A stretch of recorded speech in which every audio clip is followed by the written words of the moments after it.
2012 में मेरा वो बिजनेस डूब गया। मैं कर्ज में था, मैं लॉस में आ गया था, लेकिन जब मैं प्रॉपर्टी में काम करना शुरू किया तो कोई साल 1 करोड़ रुपए से कम नहीं कमाया। पहली प्रॉपर्टी मैंने खरीदा था यही दिल्ली में। हमने देखा कि कुछ वर्षों में 4-5-6 साल में वो 2000 वाली जमीन हो गई 5 गुना बढ़ के 10 लाख रुपए। और बहुत सारे लोग ऐसे होते जीवन भर किराए में रहते हैं।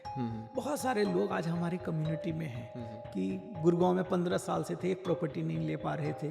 जब उन्होंने सुना समझा 6 महीने में 4-4 प्रॉपर्टी खरीदी। पिछले 20 साल में 25, 50, 100 गुना बढ़ा है प्रॉपर्टी का कीमत। अगले 20 सालों में या अगले 10 सालों में अभी जितना पीछे रिटर्न मिला है उससे ज्यादा मिलने वाला है। कि क्या ये उनके लिए भी है जिनके पास में पैसा नहीं है, और अगर है तो कैसे वो भी कर सकते हैं। 4 क्वाड्रेंट में मैंने रियल एस्टेट के काम को बांटा है।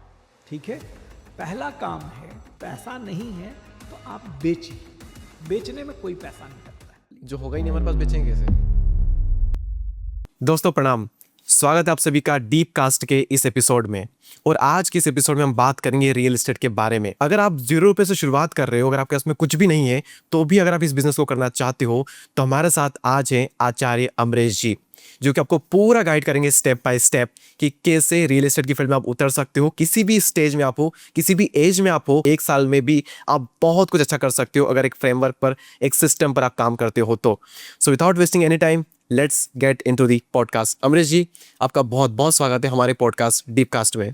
Thank you. ये मेरा सौभाग्य है कि आप मुझे मौका दे रहे हैं अपने ये चैनल पे कुछ बोलने का, अपना अनुभव साझा करने का। बिल्कुल बिल्कुल। आई थिंक आपको 20 साल का एक्सपीरियंस तो कम से कम इसमें होगा रियल एस्टेट में। जी, तो शुरू में 20 साल से ऑलमोस्ट ज़्यादा ही हो गया।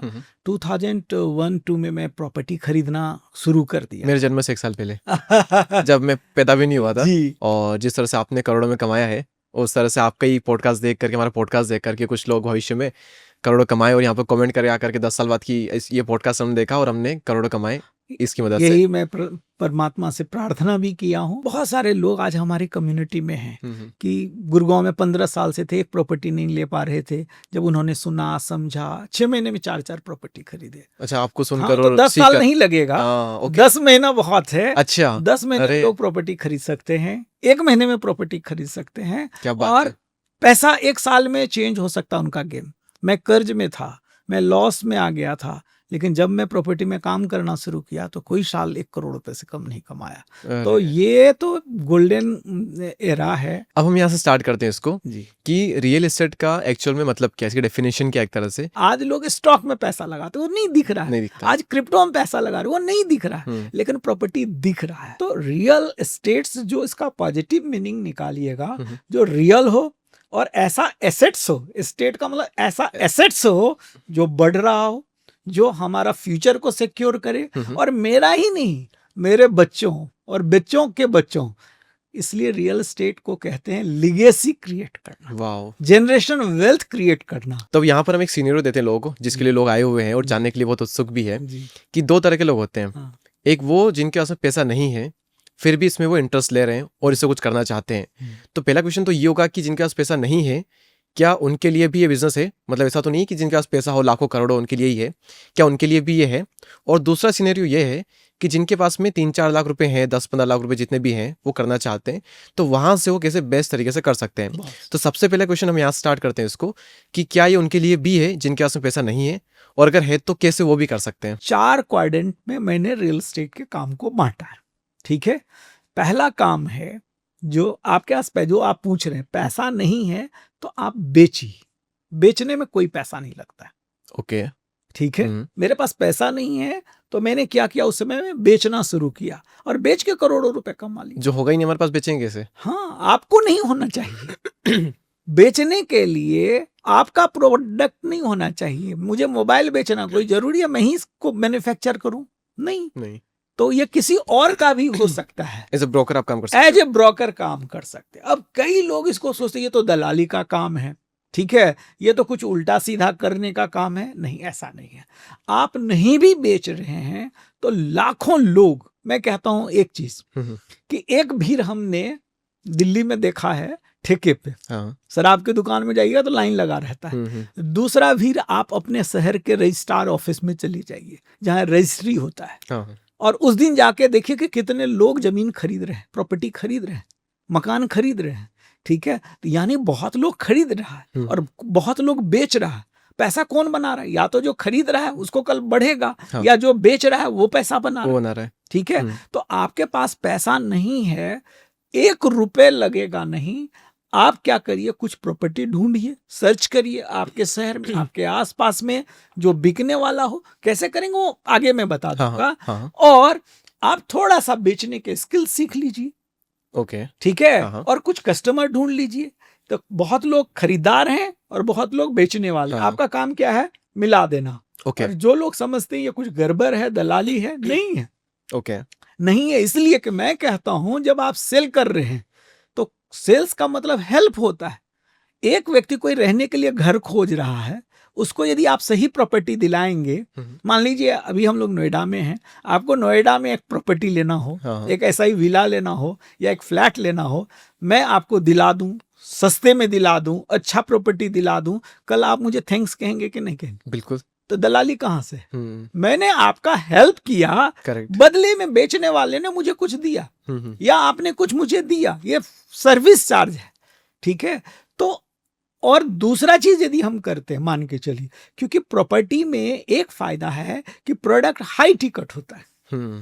मान लीजिए मैं इंश्योरेंस बेचता हूं, ठीक है, तो मैं आपके पास गया तो एक LIC की पॉलिसी शायद 1 लाख रुपए आपसे मैंने लिया, एक एवरेज। हर कोई 10 लाख का पॉलिसी नहीं लेता। ठीक है, तो 1 लाख पे मुझे कमीशन ज्यादा भी मिलता, मान लो 20,000 मिलता है, तो 20,000 मैंने कमाया।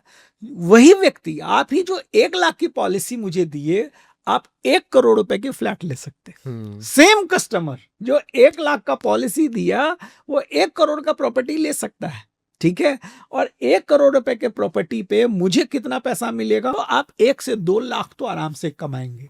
और यदि महीने में एक डील आपने किया, 2 कर लिए, 3 कर लिए, 4 कर लिए, तो सोचिए आप क्या कमाल करेंगे। महीने में एक डील किया तो 12 महीने में 12 से 24 लाख, 2 लाख रुपए महीना कमाने के लिए, चाहे यूट्यूब हो, कितना मेहनत चाहिए, या नौकरी करने के लिए MBA शायद करना होगा, एक्सपीरियंस लेना होगा, 3-4 साल पढ़ाई करना होगा। तो स्टार्ट करने के लिए तो बहुत ही आसान है। ठीक है, यदि आप शुरू करना चाहते हैं और कोई पैसा नहीं, मैं कहूंगा आप अपने आसपास देख लो ना, जिसने प्रॉपर्टी का काम किया, यदि वो आज साइकिल पे है ना, तो 2 साल के अंदर जरूर कार में चल रहा होगा।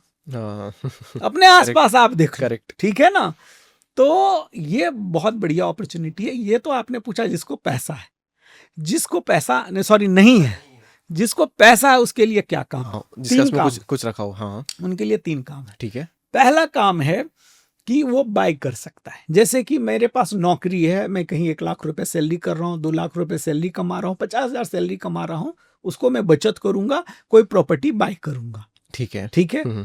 तो पहला मैंने 4 क्वाड्रेंट में पहला कहा कि सेलर, दूसरा बायर, तीसरा है कि यदि मेरे पास थोड़ा और पैसा है, थोड़ा मुझे हिम्मत है, रिस्क लेने की क्षमता है, तो मैं डेवलपर बनूंगा। ओके, मेरे लिए बिजनेस अब हो जाएगा। मैं कॉलोनी डेवलप करूंगा, मैं अपार्टमेंट बनाऊंगा, मैं कमर्शियल प्रॉपर्टी बिल्ड करूंगा। तो एज ए डेवलपर या बिल्डर आप बन सकते हैं। ओके, ठीक है। चौथा जो कैटेगरी है, ये सबसे मजेदार कैटेगरी है। मेरे पास ज्यादा पैसा है, मान लीजिए मेरे पास अच्छा खासा कोई बिजनेस है जहां मैं 5-10 लाख रुपए महीने कमाता हूं, मैं हर साल 1 करोड़, 2 करोड़, 4 करोड़ इन्वेस्ट कर सकता हूं। तो ये चौथा क्वाड्रेंट है इन्वेस्टर का। बायर क्या है ना, ज्यादातर एंड प्रोडक्ट लेता है। बिल्डर क्या है, बना रहा है। तो पहले पैसा कौन ज्यादा कमाएगा, बायर या डेवलपर? डेवलपर ज्यादा कमाएगा। ये एक खरीद रहा, वो 100 बना रहा है। और इन्वेस्टर क्या करता है, ये बिल्डर का जब प्रोजेक्ट स्टार्ट हो रहा होता है तो उसमें बल्क में बाय कर लेता है या उसको फाइनेंस कर देता है। इनिशियल पोजीशन में लेता है प्रॉपर्टी। तो एक तरह से बिल्डर के साथ प्रॉफिट का शेयर होल्डर हो जाता है, इनसाइडर जिसको कहते हैं। इसके लिए पैसे को खींच रहा है। ठीक है, तो ये आपको इस फ्रेम में चूज करना है कि आप किस क्वाड्रेंट में आते हैं और कहीं से शुरू कर सकते हैं। पैसा आज मेरे पास नहीं है, मैं बेचूंगा, पैसा कमाऊंगा। मेरे पास पैसा खत्म हो गया, तो मैंने बेचा और सबसे पहले फिर क्या किया, उसी संत नगर में 60 गज एक 35 लाख रुपए में जमीन लिया, उसमें 5 तल्ला फ्लोर बनाया। ओके। हमने कहा कि पहले अब फैमिली को सिक्योर करते हैं और कम से कम उसमें 8,000 10,000 एक फ्लोर का रेंट आएगा, 40-50 हजार में मेरा फैमिली सिक्योर। रहने को तो घर था ही, हाँ, घर नहीं हाँ, बिका था, हाँ। तो कम से कम 40-50 हजार रुपए रेंटल आने लगेगा तो मेरा फैमिली सिक्योर रहेगा। तो वहां से 40,000 की इनकम आ गई। ठीक है। इनकम आ गई। तो हमने पहले बेचा, फिर प्रॉपर्टी बाय किया। हाँ। अभी बिल्डर नहीं बना, अभी बेच ही रहा था, बेच ही लेकिन रहे। हमने बगल में प्रॉपर्टी खड़ा कर खड़ा ली। कर तो ली। मैं दूसरे कैटेगरी में आ गई। 4-5-6 साल मैंने काम किया, मुझे नॉलेज हो गया, एक्सपीरियंस हो गया, क्योंकि मेरे पास कोई गुरु नहीं था, कोई कोच नहीं था, कोई मुझे रियल एस्टेट सिखा नहीं रहा था। हाँ, लेकिन मेरे पास सेल्स का अनुभव था, बिजनेस का अनुभव था। तो मुझे थोड़ा सा समय लगा, तो 12 से 18 तक मैं दूसरे का प्रॉपर्टी बेचा। 2018 में मुझे लगा नहीं, अब मुझे अपना करना चाहिए, मैं डेवलपर बन गया। ओके। तो शुरू में हमने कॉलोनी डेवलप किया, आज मैं अपार्टमेंट बना रहा हूं और इस तरह से बिजनेस बड़ा किया। कल मैं इन्वेस्टमेंट भी करूंगा, अभी भी इन्वेस्टमेंट कर रहा हूं। तो आप देखिए कि अभी आप कहाँ हैं और आपको कहाँ जाना है, शुरू कहीं से करिए, क्योंकि आने वाला समय जो है, फ्यूचर जो है, वो रियल एस्टेट का। ओके, बहुत अच्छे से सर आपने एक्सप्लेन किया सारा कुछ। अगर इसी को हम थोड़ा और डीप में जाएं इसमें और ज़्यादा क्लेरिफाई करें इसको कि इसके पास में पैसा है भी से नहीं भी है, तो मान लो इस फील्ड में आ गया, लेकिन सेल करना डायरेक्टली वो नहीं होता। आपने कहा कि अगर हर महीने वो एक भी कर ले, लेकिन चैलेंज वही है कि वो एक महीने में क्या, कई बार तो 6-6 महीने में एक भी नहीं कर पाता। जैसे मेरे शहर में कई बार ऐसे लोग घूमते रहते हैं, तो मैंने देखा आज तक उनका काम कभी बना नहीं, पिछले 1.5-2 साल से कर रहे हैं, लेकिन मुझे आज तक ऐसा कुछ दिखा नहीं करते हुए वो एक्चुअल में। तो उसके बाद भी जो पहला जो डील है वो कैसे क्रैक होगा, क्योंकि कई सारी स्किल चाहिएगी उसको सेल्स की स्किल चाहिए होगी, कैसे कनेक्ट करेगा वो, कैसे उसकी बात करने की स्किल होनी चाहिए। तो सारी जो चीज़ें हैं वो यहाँ पर भी हमारे मिसिंग है, तो उसको वो कैसे टैकल करेगा? देखिए, बेचना तो एक कला है, ठीक है। मैं दिल्ली में रहता था 20 साल से, मैं रांची कभी नहीं गया था, मेरा कोई एक्सपीरियंस नहीं था, कोई कनेक्शन नहीं था, 1-2 रिलेटिव हमारे थे सिर्फ। हाँ। तो मैं एक हमारे जानने वाले थे, उन डेवलपर थे, उनका एक प्रोजेक्ट था और उन्होंने मुझे बुला के लेके गए कि चलो आप रांची में बेचना। मैं देखा, थोड़ा सा शहर से दूर वो प्रोजेक्ट था और मैंने कहा कि वो बिक नहीं रहा था उस समय। मैंने कहा हाँ, मैं बेच लूंगा, क्योंकि मुझे कॉन्फिडेंस था जब मैं सेल कर लूंगा। और मैं वहां अनजान शहर में पहला महीना ही 2 प्रॉपर्टी बेचा। अच्छा, और 2 साल में 700 फ्लैट बेचा। ओ, तो सोचो कितना पैसा मैं कमाया होगा, भाई। ठीक है। तो एक अनजान शहर में पहली महीना से, आपने कहा 6 महीना लोग नहीं बेच पाते हैं, लोग तो 6 साल में भी नहीं बेच पाए, यदि वो सही तरीका, सही सिस्टम उनके पास नहीं होगा, सही स्किल नहीं होगा, कॉन्फिडेंस नहीं होगा, सही प्रोडक्ट नहीं होगा, ठीक है। तो बेचना एक कला है। तो आपने कहा क्या होना चाहिए? क्या होना चाहिए? पहला चीज तो भरोसा होना चाहिए। ओके, ठीक है, कर सकता हूँ कि मैं कर सकता हूँ। 3 चीजों के ऊपर मैं कहता हूं भरोसा होना चाहिए। ओके। पहला भरोसा होना चाहिए खुद के ऊपर, कि यदि दीपक कर सकता है तो मैं क्यों नहीं कर सकता। हमेशा मैं ये सोचता हूं, क्या किसी ने किया है इस काम को? यदि कोई एवरेस्ट पे गया तो मैं क्यों नहीं एवरेस्ट पे जा सकता। आपने यूट्यूब पे मिलियन फॉलोअर बनाया, मैं क्यों नहीं सब्सक्राइबर बना सकता। किसी ने बेचा, मैं क्यों नहीं बेचा। उन्होंने क्या किया वो देखेंगे। पहला चीज भरोसा। दूसरा भरोसा प्रोडक्ट के ऊपर। कई बार हम कॉन्फिडेंट नहीं हो पाते उस प्रोजेक्ट को लेके, उस बिल्डर को लेकर के, उस प्रोडक्ट को लेकर के। तो जब हमें कन्विक्शन आएगा, जो मैं बेच रहा हूं, देखो ऐसा मोबाइल 10,000 में भी मिलता है और ये फोन 1.5 लाख रुपए में आपने अभी लिया होगा, ठीक है, आईफोन 17। तो 1.5 लाख का प्रोडक्ट सब नहीं बेच पाएगा। उसको तो कस्टमर कहेगा यार देखने में तो सेम है, वो भी फोटो खींचता है, इससे भी बात होता है। तो मुझे कन्विक्शन होना पड़ेगा कि ये जो मैं 1.5 लाख का प्रोडक्ट बेच रहा हूँ, इसकी क्या ब्यूटी है। क्या मैं फ्लैट बना रहा हूँ रांची में 1 करोड़ 10 लाख रुपए से स्टार्टिंग फ्लैट, वहीं 30-40 लाख में भी मिलता है। 3 BHK चलो हमारा 1 करोड़ 10 का कोई 60-70 में बिकता है। हाँ, बिकता है। तो मैं 1 करोड़ 10 लाख में कैसे बेच रहा हूं? कैसे बेचूं? ठीक है ना, कुछ तो फर्क होगा ना। तो फिर हमें ये भरोसा करना होगा कि ये जो प्राइस अधिक है या ये जो प्रोडक्ट है, इस पे मैं भरोसा, तो उसके प्रोडक्ट के बारे में जानना पड़ेगा, बिल्डर के क्रेडेंशियल के बारे में जानना पड़ेगा। जमीन बेच रहे हैं तो जमीन के बारे में आपको जानकारी लेना होगा, ठीक है। लोकेशन को समझना पड़ेगा, आसपास क्या आ रहा है वो आपको समझना पड़ेगा। यदि कोई बिल्डिंग, उस बिल्डिंग की क्या ब्यूटी है, क्या एमिनिटीज है। अब सिर्फ लोग फ्लैट नहीं खरीदते, हम लोग यहाँ देख रहे हैं ना कितना ओपन स्पेस है, ठीक है, इसलिए प्राइस बढ़ रहा है। पार्क है, एमिनिटीज क्या है, आसपास कोई मॉल है, हाँ। कोई मेट्रो स्टेशन है, ये सारा चीज थी। ये नॉलेज जब हम बढ़ाते तो हमारा कन्विक्शन बढ़ गया। ओके। दूसरा नॉलेज बढ़ा है। अब तीसरा कुछ स्किल चाहिए। ठीक है, ओके। स्किल क्या चाहिए कि मैं कैसे लीड लेके आऊं। मैं पूरे महीना में एक ही आदमी को मिल रहा हूं, एक ही को साइट विजिट करा रहा हूं, उसने ना कहा तो नहीं मिलेंगे, काम खत्म। काम खत्म। लेकिन मैं हर दिन एक आदमी को साइट पे लेके जाऊं, दिखाऊं, तो 30 दिन में 30 को दिखाऊंगा, हो सकता है एक ले ले, हाँ। 2 ले ले। Correct correct. तो सेल्स में तो लॉ ऑफ एवरेज काम करता है। और वो जो कस्टमर मैं ले जा रहा हूं, मैं सोच रहा हूं कि इसका बजट 50 लाख वाला है और इसको मैं 1 करोड़ का फ्लैट बेचूं, तो हमने सुना है सेल्स में कि सेल्समैन वो है जो गंजे को कंघी बेचता है। हाँ। मैं कहता हूं ये गलत फार्मूला है, अच्छा। ये ओल्ड फार्मूला है। अच्छा। वो सही फार्मूला नहीं, वो तो अपना टाइम वेस्ट आप कर रहे हो। फिर कहोगे मेरे से बिक नहीं रहा। यदि आप बताओ आप वेजिटेरियन हो, मैं कितना भी ऑफर दूं, कितना भी स्कीम दूं और नॉन वेज बेचने की कोशिश करूंगा, आप लोगे? नहीं लेंगे। तो ये बहादुरी कौन सी है? स्मार्ट सेल्समैन तो वो है कि अपना राइट कस्टमर को पहचाने, उसकी राइट नीड पहचाने और उसको प्रोडक्ट बेच दे। हाँ, समझे बात को? Correct correct correct. तो हो सकता है कि मैं काम तो कर रहा हूं 6 महीना से, लेकिन मैं ना तो अपना राइट टारगेट ऑडियंस को पकड़ रहा हूं, कस्टमर को, ना राइट अप्रोच कर रहा हूं, ना मेरे पास वो स्किल है, तो मैं नहीं बेच पा रहा हूं। क्योंकि वही प्रोडक्ट दूसरा कोई बेच ले रहा, या तो कोई नहीं बेच रहा हो, बिक ही नहीं रहा हो, तब हम कह सकते हैं। हाँ। लेकिन मैंने कहा रजिस्ट्री ऑफिस में जाके देखो कितनी लाइन लगी हुई है, हम्म। कोई तो बेच रहा है ना। करेक्ट।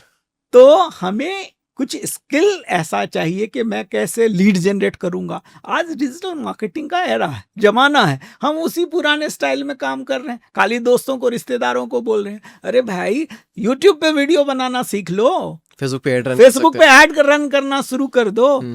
उसमें ऑप्शन होता है फेसबुक में, जब आप ऐड करते हैं कि आपको एज चुनना है, इसकी इनकम कितना है, हाँ। किसको टारगेट करना है, उसी को दिखाता है। एक एरिया भी हम सेलेक्ट कर सकते हैं, एरिया सेलेक्ट हाँ। कर सकते हैं। तो आज ऑप्शन बहुत हो गया, लेकिन हमको हमारे स्किल पे काम करने की जरूरत होगा। ठीक है, मैं वीडियो ही नहीं बनाऊंगा, ये दिखाने वाली चीज है। मैं वीडियो ही नहीं बनाऊंगा और एक पोस्टर बनाऊंगा या सिर्फ बोलूंगा, तो बोलने में एक सेंस काम कर रहा, देखा ही नहीं। लेकिन उसका मैं कोई वॉक थ्रू दिखाऊंगा कस्टमर को, शायद कस्टमर ज्यादा मोटिवेट होगा। कंस्ट्रक्शन जाके दिखाऊंगा तो ज्यादा मोटिवेट होगा। तो ऐसा कुछ आपको स्किल चाहिए जिसपे आप काम करें, कैसे बात करें, कैसे नेगोशिएट करें, कैसे ऑफर दें, ठीक है, कैसे रेपो बिल्ड करें। हाँ। तो फिर जाकर के कस्टमर बाय क्यों नहीं करेगा।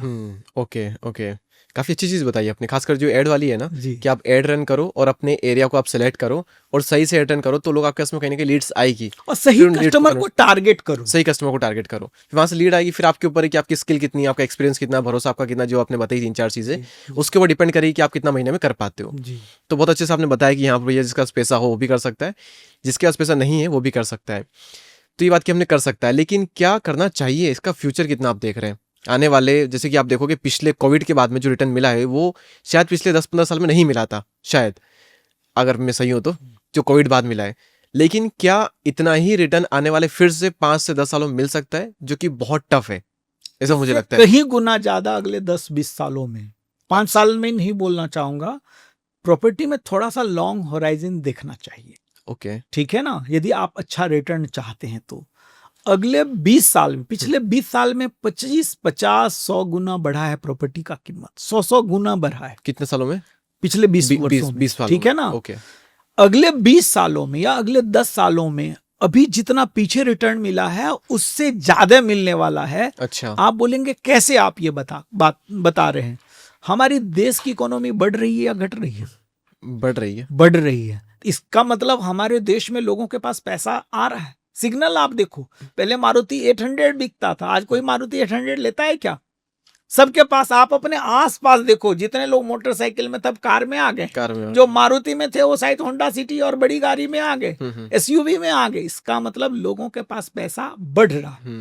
और जब भी पैसा का इनफ्लो होगा, हमारी देश की इकोनॉमी $5 ट्रिलियन होने जा रही है, तो जब भी पैसा बढ़ता है लोगों के पास, ठीक है, तो लोग प्रॉपर्टी में पैसा लगाते हैं। 60-80% पैसा रियल एस्टेट में आता है। ओके। लोग कहते हैं शेयर बाजार में, आपको मालूम है अभी भी मुश्किल से 10% लोग भी नहीं है हमारे देश में जो स्टॉक में पैसा लगाते हैं। मुश्किल से 5-7%। का डीमैट अकाउंट ही है। लेकिन देश में किसी को भी पैसा आता है तो मकान जरूर खरीदता है, दुकान जरूर खरीदता है, ऑफिस जरूर खरीदता है।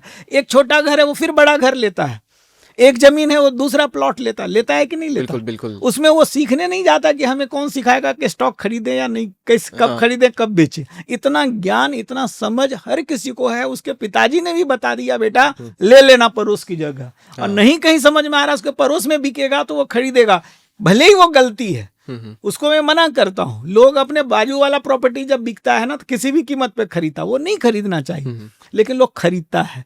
तो पैसा लोग प्रॉपर्टी में ही लगाते हैं, और जब लोग प्रॉपर्टी में पैसा लगाएंगे, जब पैसा लोगों के पास आएगा तो प्रॉपर्टी लिमिटेड है, ठीक है? करेक्ट। गोल्ड लिमिटेड है, इसलिए गोल्ड का पैसा बढ़ रहा है। प्रॉपर्टी भी लिमिटेड है। क्या जमीन पैदा किया जा सकता है क्या? नहीं। तो प्राइस बढ़ेगा ही। फैमिली बढ़ रही है। फैमिली पहले ज्वाइंट होता था, आज से 30 साल पहले हमारे पिताजी 5 भाई थे, सब साथ रहते थे। 25 लोग एक घर में रहते थे, एक ही घर में 20 लोग रहते थे, 10 लोग रहते थे। आज एक घर में 4 लोग रहते हैं, है कि नहीं? बढ़ गए तो उनको तो बढ़ गया ना। अब 25 लोगों के लिए 12 घर चाहिए। न्यूक्लियर फैमिली होते जा रहा है, ठीक है? उनके जो बच्चे होंगे वो भी अलग रहेंगे, वो भी हो रहा है। ठीक है, यूएस में 18 साल में बच्चे माँ बाप का घर छोड़ देते हैं, अलग रहते हैं, उनको फ्रीडम चाहिए। क्योंकि 18 साल में बच्चे वहां नौकरी करना शुरू कर देते हैं, अपना इनकम चालू कर देते हैं कॉलेज के साथ साथ, तो वो अधीन नहीं रहना चाहते। हमारे देश में भी अब बच्चे देखो 22 साल में आप पैसे बना रहे हो कि नहीं?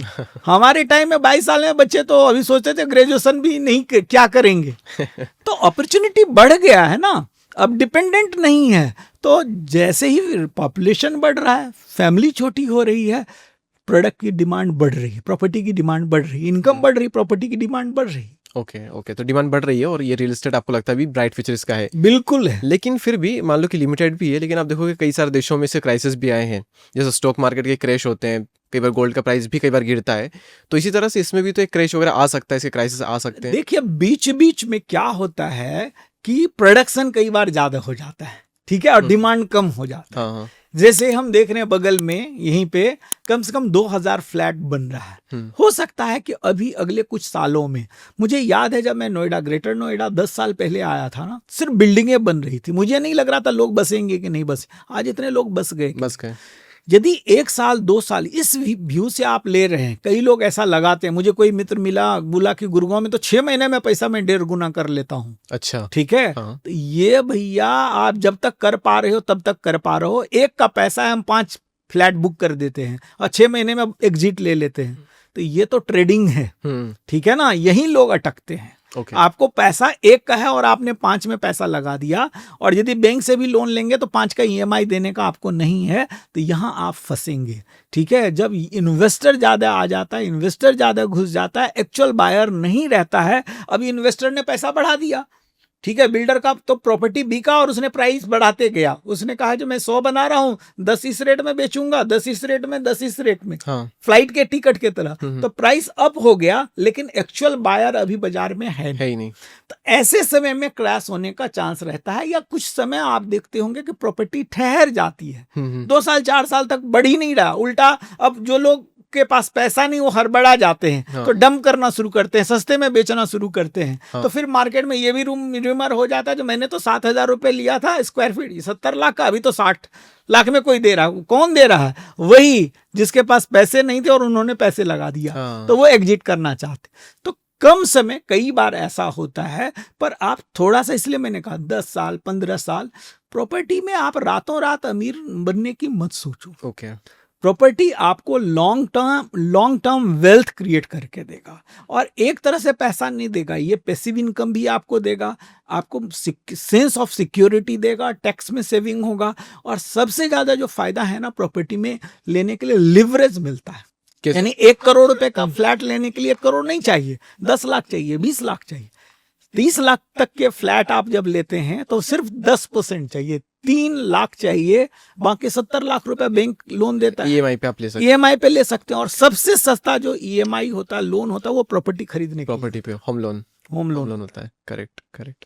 ओके, तो अच्छा, आपने एक और चीज़ यहाँ पर कही थी, गोल्ड के बारे में बात की थी, और रियल एस्टेट के बारे में, और स्टॉक मार्केट का भी आपने नाम लिया था।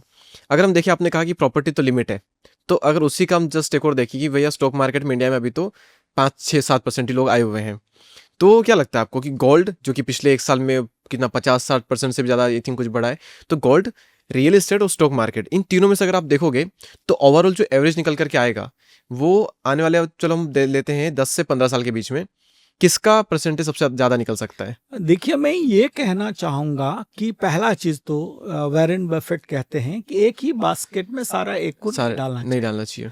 आपको बच्चे हैं, बच्ची है, आप गोल्ड में डाल रहे हैं, अरे नहीं कुछ होगा तो उसके शादी में दहेज में काम आएगा, हाँ। गहना बनाने में काम आएगा।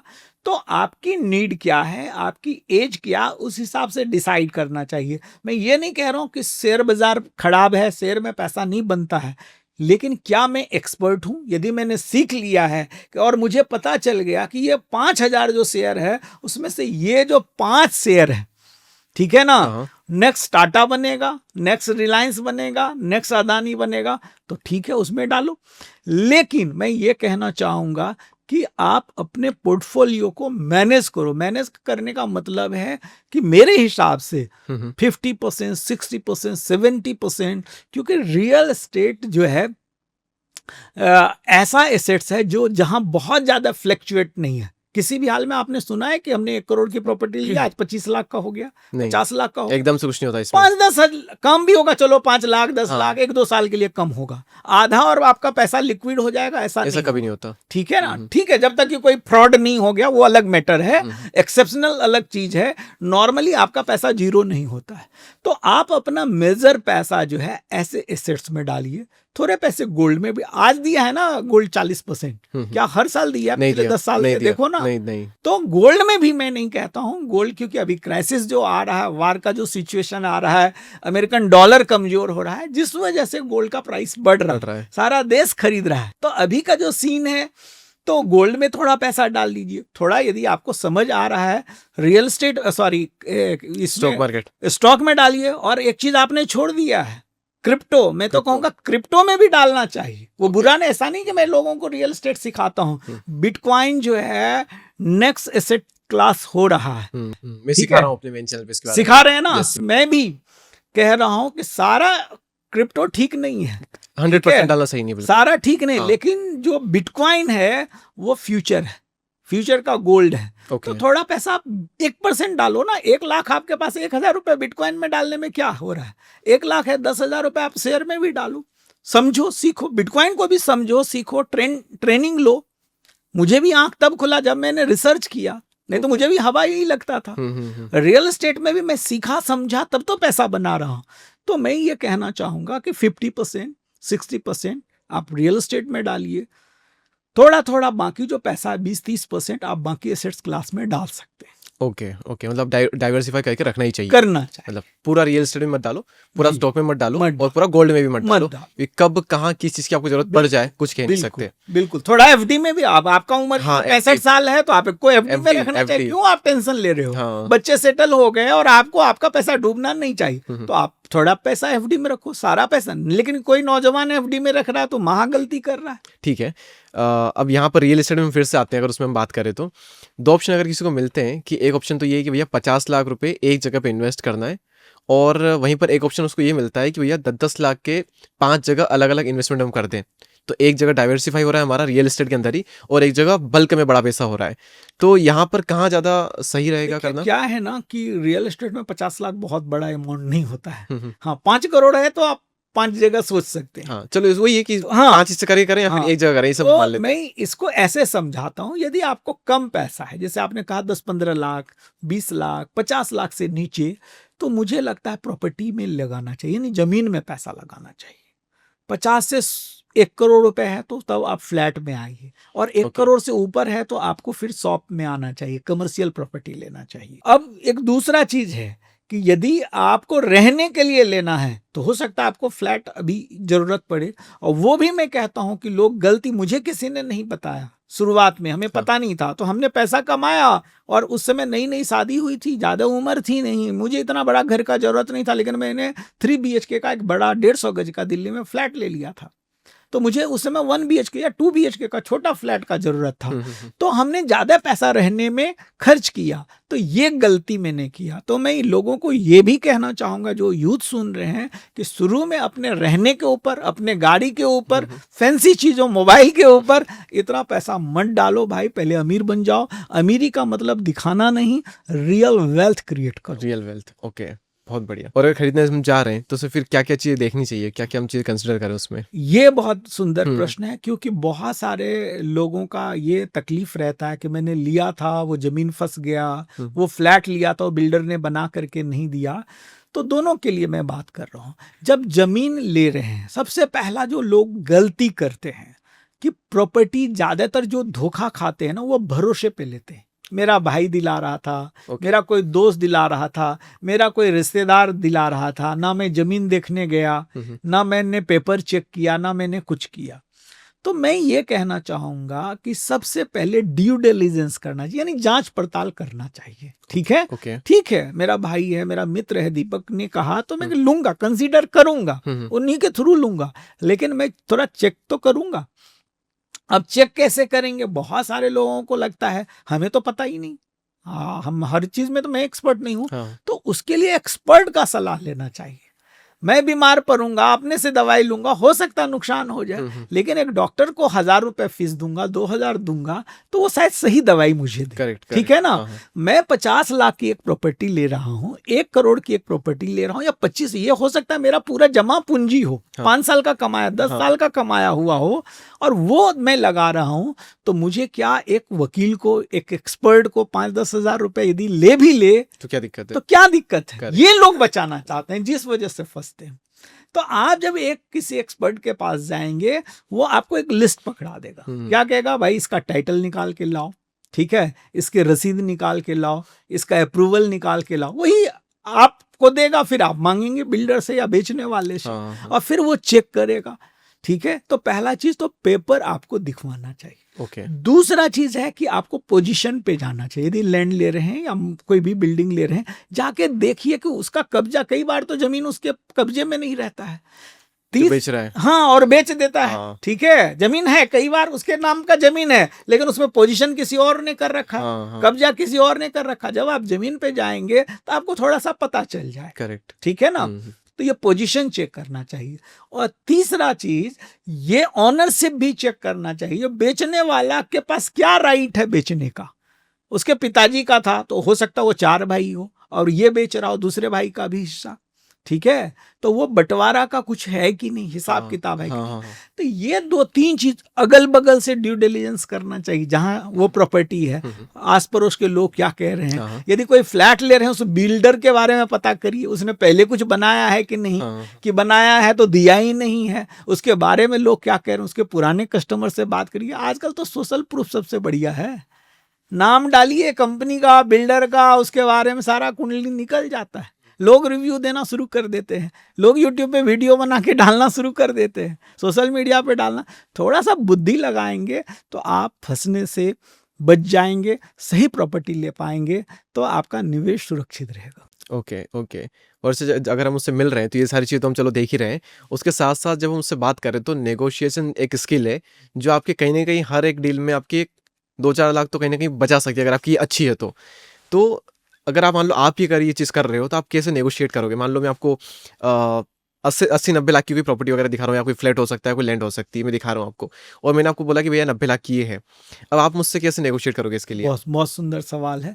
पहला चीज तो मैं जो चेक करता हूँ, या चेक करना चाहिए लोगों को, कि आप मोटिवेटेड सेलर हो या नहीं।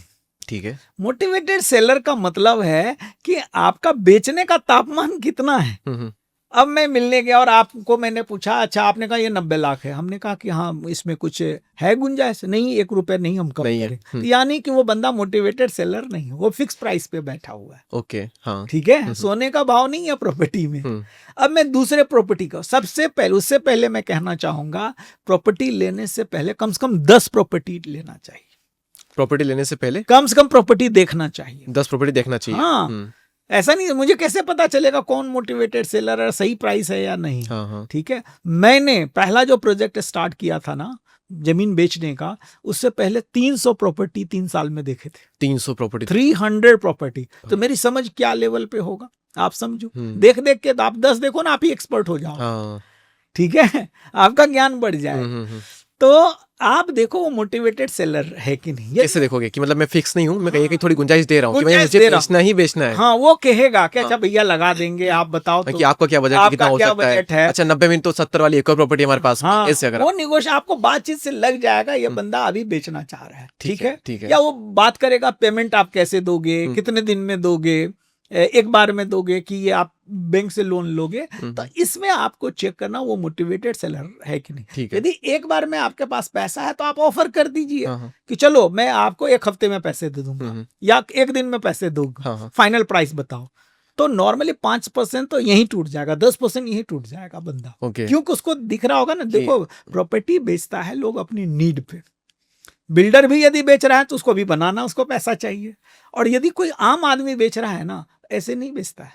प्रॉपर्टी और गोल्ड कोई ऐसे नहीं बेचता, ठीक है ना। पैसा, उसको पैसे चाहिए, या तो उसको मेरे तरह होगा तो कोई दूसरा प्रॉपर्टी लेना होगा, या कोई आम आदमी होगा तो उसको कुछ मजबूरी होगा। करेक्ट। तो मजबूरी में देखो, मैं ये नहीं कह रहा हूँ फायदा उठाना चाहिए, लेकिन आप बेस्ट प्राइस तो ले सकते हो। एक उदाहरण से समझा तो, मेरा एक फ्लैट दिल्ली में था, 1 करोड़ 5 लाख रुपए मार्केट वैल्यू थी। 1 करोड़ 5 लाख। हाँ, लेकिन कोविड आया तो उसमें रेंट, पहले रेंटर था, 1-2 रेंटर बदल गया, ठीक है, तो खाली पड़ने लगा। और मैं रांची में रहता था, मैं सोचा यार इसको खत्म करते हैं। रांची में मुझे एक बढ़िया डील मिली, बढ़िया प्रॉपर्टी मिल गया।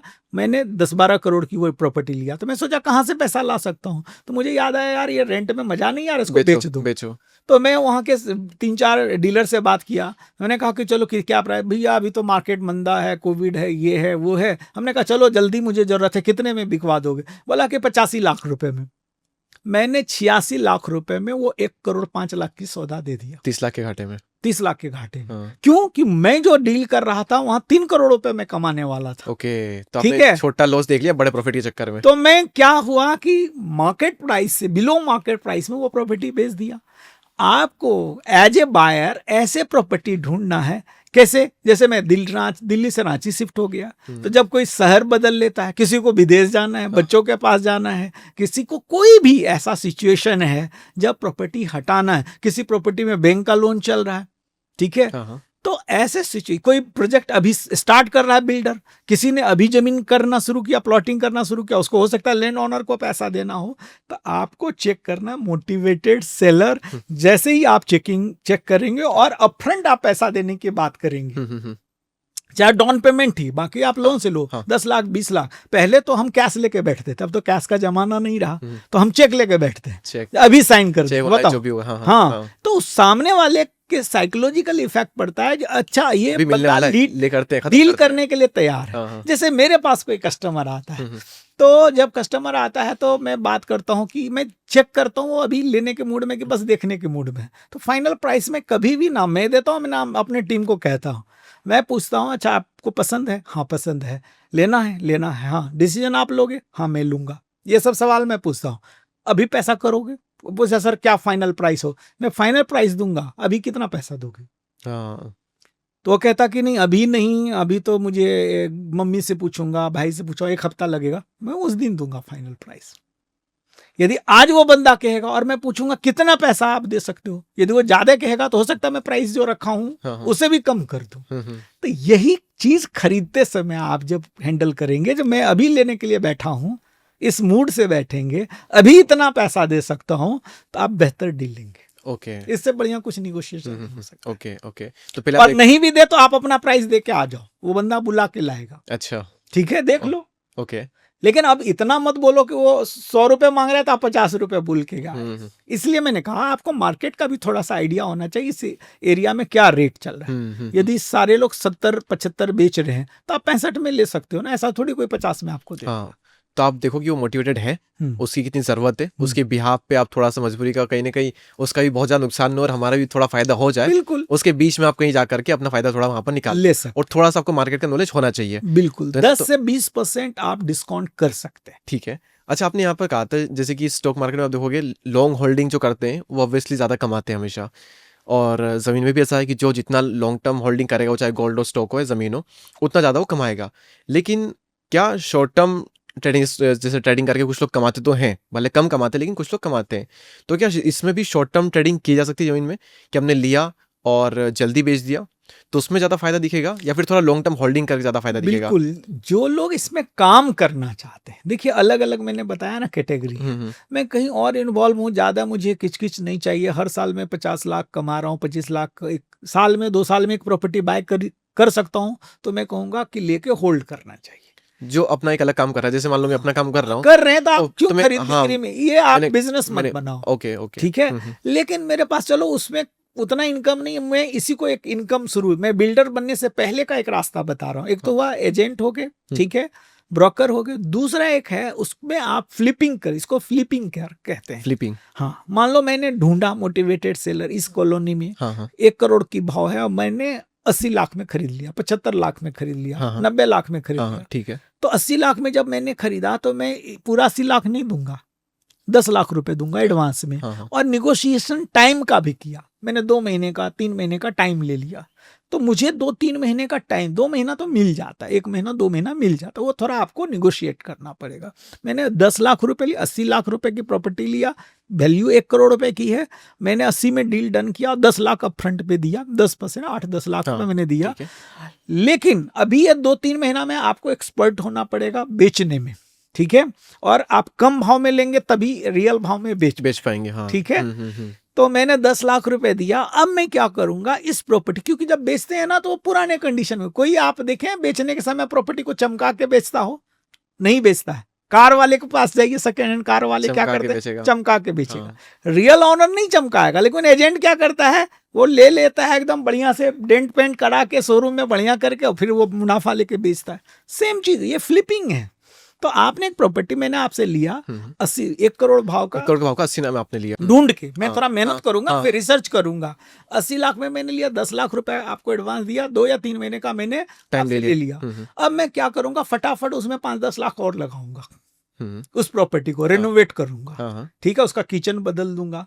घर कौन खरीदता है, घर खरीदते समय में लेडीज फाइनल करती है, लेडीज को सबसे प्यारा जगह कौन सा है, किचन। तो किचन को मैं जाके मॉड्यूलर, पुराना है तो मैं मॉड्यूलर किचन लगा दूंगा, बाथरूम अच्छा कर दूंगा, लिविंग रूम अच्छा कर दूंगा।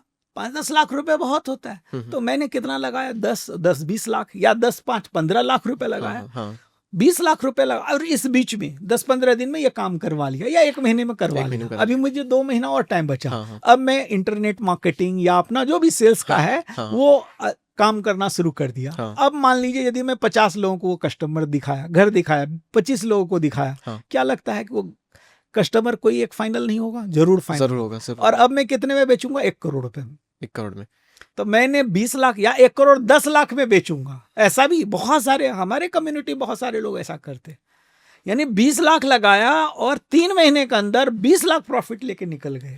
तो डबल पैसा।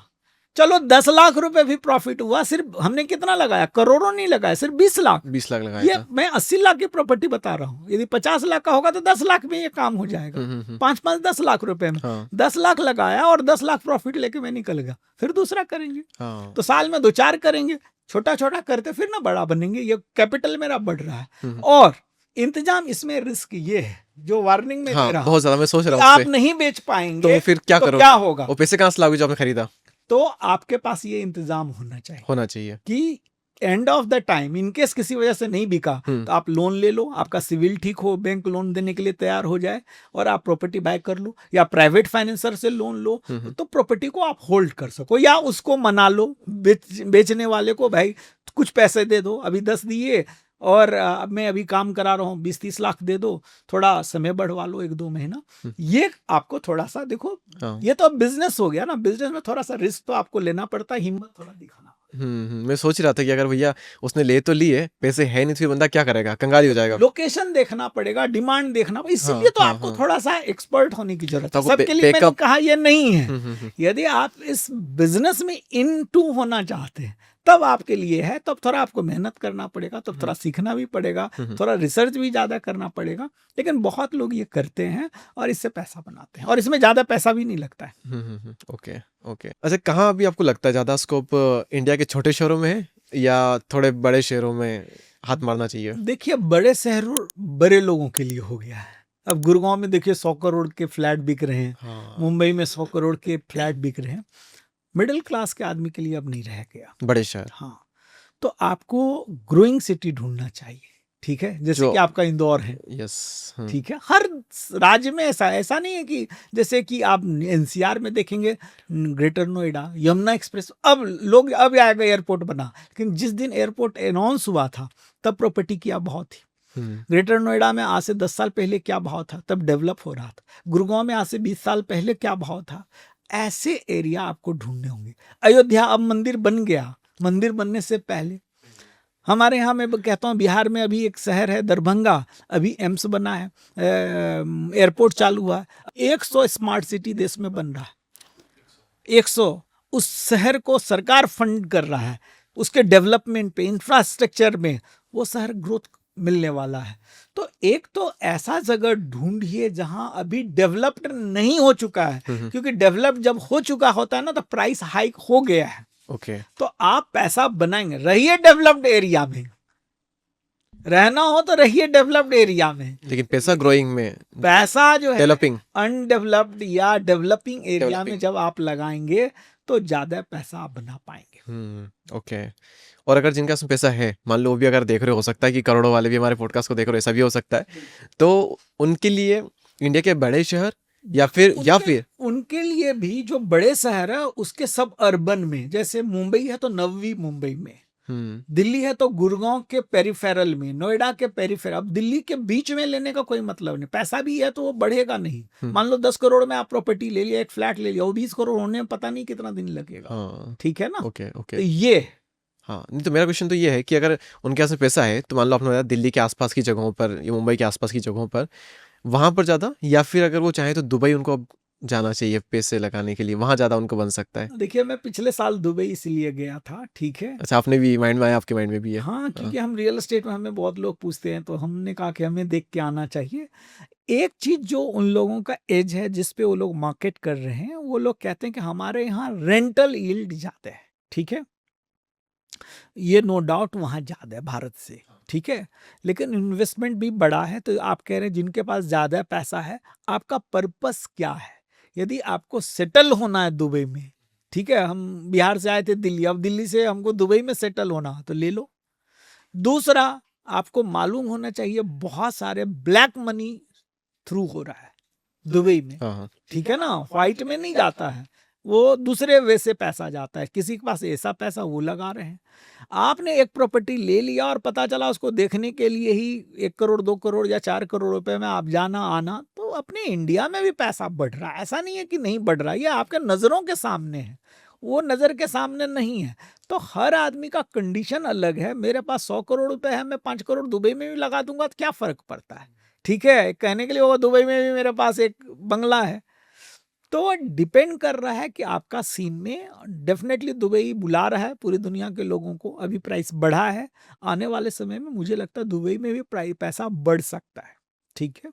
लेकिन आपको अपना कंडीशन देखना चाहिए। ऐसा नहीं कि मेरे पास 1 करोड़ 2 करोड़ ही है, मैं सारा पैसा जाके दुबई में पार्क कर दिया, तो उसके लिए कोई मतलब नहीं बनता। ओके, तो वहाँ पे भी डाइवर्सिफाई को करना चाहिए। बिल्कुल बिल्कुल। यदि आपको शिफ्ट करना हो, मैंने क्या कहा, या आपके पास वैसा कोई पैसा हो जो बहुत एक्सेस पड़ा हुआ हो, या ठीक है मेरे पास 50 करोड़ रुपए है तो चलो मैं 5 करोड़ रुपए एक प्रॉपर्टी दुबई में लगा दिया। ऐसा नहीं कि मेरे पास 5 करोड़ है तो मैं इंडिया में ना लेकर के वहीं लगाऊं, ऐसा कभी नहीं करना चाहिए। हमारा देश खुद ग्रो कर रहा है भाई, ठीक है। अगर आपने बताया इंडिया में भी उसमें अच्छा, जो ग्रोइंग है, हाँ, यही ग्रोइंग अपने आप। हाँ, दूसरा क्या है ना, इंडिया ना और दुबई के मार्केट में, वहाँ आपको रेंटल ज्यादा मिलेगा, एप्रिसिएशन इंडिया में ज्यादा मिलेगा, ये लोग नहीं देखते। अच्छा, आप ऑलरेडी हाईली एप्रिसिएट वैल्यू का प्रोडक्ट ले रहे हैं, 50,000 रुपए स्क्वायर फीट का कोई प्रॉपर्टी ले रहे हैं, ठीक है, जो यहाँ लोग कहते हैं बॉम्बे से भी सस्ता। अरे भैया, बॉम्बे के वो दिल में 50,000 रुपए स्क्वायर फीट है, देश के दिल में। वहां अभी दुबई के आप साइड एरिया में 50,000 रुपए स्क्वायर फीट बेच रहे हो, ठीक है ना। अब 50,000 का वो 1 लाख रुपए कब होगा कि नहीं होगा, ठीक है। लेकिन आप जो है रेंटल, हाँ, मैंने कहा कि ये मैं मानता हूं कि वहाँ वो लोग बताते हैं, एक्चुअल में क्या मैं नहीं जानता हूं, क्योंकि मैं दुबई में बेचता नहीं हूं, ठीक है। जिस दिन बेचूंगा उस दिन रियल पता चलेगा। वो लोग कहते हैं 10-12% का रेंटल है वहाँ पे। ओके, तो आपने कहा वो तो हम इंडिया और दुबई का एक तरह से हो गया यहाँ पर। अगर हम बात करें इंडिया की ही, तो यहाँ पर भी 3 से 4 सिटी मोस्टली नाम आती है कि वो दिल्ली, मुंबई, बैंगलोर, हैदराबाद और कुछ सिटीज़ आ जाती है यहाँ पर। तो इनमें से भी सबसे ज़्यादा ओवर वैल्यूड सिटी आपको कौन सी लग रही है? मुंबई हो सकती है? देखिए, मुझे लग रहा हैदराबाद में, मैं ये चारों शहर गया हूँ, ठीक है, प्रॉपर्टी तो प्राइस हर जगह इंक्रीज हो रहा है, लेकिन इन चारों, ये 4 नाम लिए इसलिए मैं बोल रहा हूँ, हालांकि कठिन होता है, ठीक है, लोगों के सामने पब्लिकली, क्योंकि हाँ। लोगों का सेंटिमेंट जो, मैं दिल्ली में रहता हूँ, मैं दिल्ली से प्रेम करता हूँ, पर यदि थोड़ा सा आप ओपन माइंड से देखेंगे तो मुझे लगता है हैदराबाद में इंफ्रास्ट्रक्चर ज़्यादा ग्रो कर रहा है, ठीक है, ज़्यादा संभावना भी अभी है। दिल्ली भी थोड़ा सा स्टक जैसा हो गया, मुंबई भी हो गया है, बेंगलोर भी हो चुका है, हैदराबाद, इन चारों के कंपैरिजन में मैं कहूँगा, जो मेरा परसेप्शन है, कोई जरूरी नहीं है कि ये सब लोगों के लिए ठीक ही हो, जो दिल्ली में रहते हैं, दिल्ली के आसपास में पैसा लगे, तो मैंने पहले ही कहा, लेकिन हैदराबाद मुझे ज़्यादा बेहतर लग रहा है अपॉर्चुनिटी। अच्छा, आने वाले टाइम के लिए। ओके, और बाकी सिटी में ओवर वैल्यूड अगर हम कहें किसी को कि इसकी वैल्यू थोड़ी ज़्यादा है जितनी होनी चाहिए उससे, मुंबई? मुझे लगता है कि गुड़गांव और मुंबई, मतलब दिल्ली और मुंबई ओवर वैल्यूड है। अच्छा, गुड़गांव उसमें मतलब एक तरह से इंक्लूड है, जी, गुड़गांव और मुंबई। बहुत ज़्यादा पैसा बढ़ चुका है। अच्छा, और अगर हम बात करें नोएडा, ग्रेटर नोएडा की, तो ये थोड़ा सा कम प्राइस पे, अभी कम प्राइस पे एक्चुअल जो इसका आने वाले टाइम में बढ़ने वाला है। बिल्कुल आने वाले समय में, देखो अभी मौका है ना, अभी यहाँ पे 6-7 हज़ार रुपये स्क्वायर फीट मिल जाता है ग्रेटर नोएडा में, गुड़गांव में 6-7 हज़ार रुपये स्क्वायर फीट नहीं मिलेगा, तो चांस है ना कि ये ज़्यादा हाइक जा सकता है। गुड़गांव को दूसरा एडवांटेज मिला था, एयरपोर्ट होने का एडवांटेज मिला था, ठीक है, आईटी कंपनी आने का मिला था। नोएडा में आप देखो ना, एयरपोर्ट आ चुका है, जेवर हाँ, एयरपोर्ट जेवर यहाँ भी एयरपोर्ट। आ रहा है, हाँ हाँ। ठीक है, plant, greater Noida plant city है, हम्म, रोड सारी चौड़े चौड़े हैं, हाँ हाँ। तो ये सब प्लस पॉइंट यहाँ भी है, ये भी दिल्ली से उतना ही सटा हुआ है। आगरा इंटरनेशनल टूरिस्ट कहाँ आता है? आगरा आता है, तो ग्रेटर नोएडा से नजदीक है, नजदीक है। तो यहाँ भी प्लस पॉइंट है। तो हर शहर का एक समय भी आता है ना। गुड़गांव ऑलरेडी, मैं ये नहीं कह रहा हूँ कि वो डेवलप नहीं हुआ, वो हो चुका है, लेकिन आने वाले समय में जो पैसा आपका ग्रोथ होगा, वैसा शहर बनेगा कि नहीं नोएडा, ग्रेटर नोएडा, मैं नहीं कह सकता हूँ, लेकिन पैसे मुझे लगता है ग्रेटर नोएडा में अभी बनेंगे बेटर देन गुड़गांव, और कम प्राइस में आप बाइक कर रहे हैं। ओके, बेटर देन गुड़गांव अभी Yes, फिलहाल ये है। यस। अच्छा, ओके। और अगर हम सिटी की बात करें कभी, तो कि या फिर हमें अपने ही शहर में देखना चाहिए? मान लो कि मैं अपने मध्य प्रदेश में हूँ। यदि कम पैसा है तो आप अपने आसपास थोड़े, जैसे कि मैं रांची में कर रहा हूँ, ठीक है, हाँ। तो मैं तो दिल्ली में था, मैं रांची क्यों गया?